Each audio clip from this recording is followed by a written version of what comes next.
A'udzubillahi minasyaitonirrajim. Bismillahirrahmanirrahim.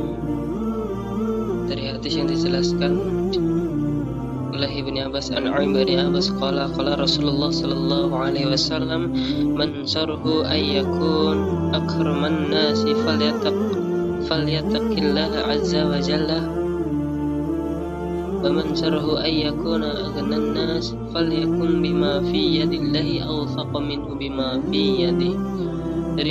Dari Ibnu Abbas dia menjelaskan bahwa Rasulullah Shallallahu Alaihi Wasallam pernah bersabda, barang siapa yang dia senang apabila dia menjadi paling mulianya orang di antara manusia yang lainnya, maka hendaknya dia bertakwa kepada Allah Azza wa Jalla.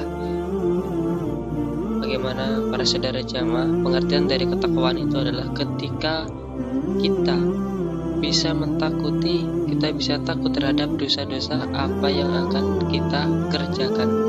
Karena di situ kita yakin, kita mempercayai bahwasanya setiap dosa yang akan kita kerjakan itu semua mengandung ancaman ketika kita telah mengerjakannya.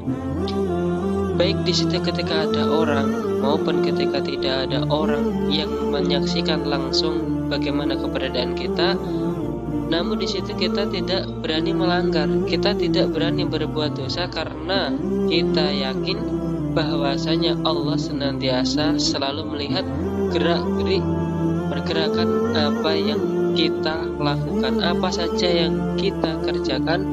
Kita memiliki keyakinan bahwa Allah selalu memantau, Allah selalu mengawasi semua apa yang akan kita kerjakan. Maka dari itu, ketika kita memiliki ketakwaan, kita tidak akan berani melanggar terhadap apa yang Allah haramkan saat kita hidup di dunia ini. Seperti itu para saudara jemaah.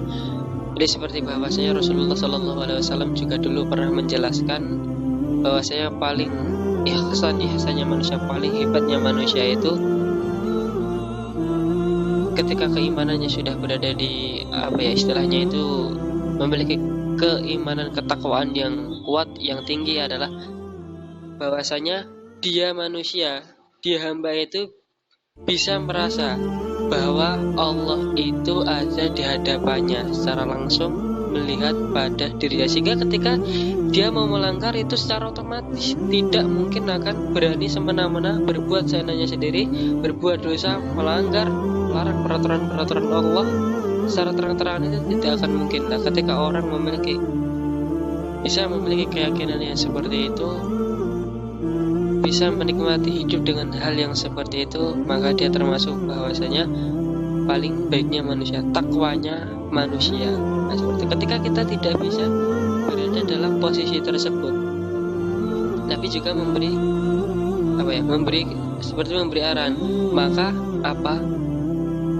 supaya kita selalu merasa walaupun kita itu seakan-akan sulit melihat Allah ada di hadapan kita supaya merasa, namun di situ Allah selalu memantau, Allah selalu melihat, Allah selalu mengawasi terhadap apa-apa yang kita kerjakan di dunia ini. Sehingga para saudara jamaah, dengan hal tersebut maka itu akan lebih bisa mengurangi, bisa lebih menjaga diri kita dari berbuat dosa, pelanggaran maksiatan yang ada di hadapan kita. Seperti itu para saudara jamaah. Maka itulah tadi pesan yang bisa kita ambil ketika kita ingin menjadi paling mulianya manusia, maka supaya kita bertakwa kepada Allah. Nah, seperti itu. Dan barang siapa yang dia senang apabila dia menjadi lebih kayanya manusia,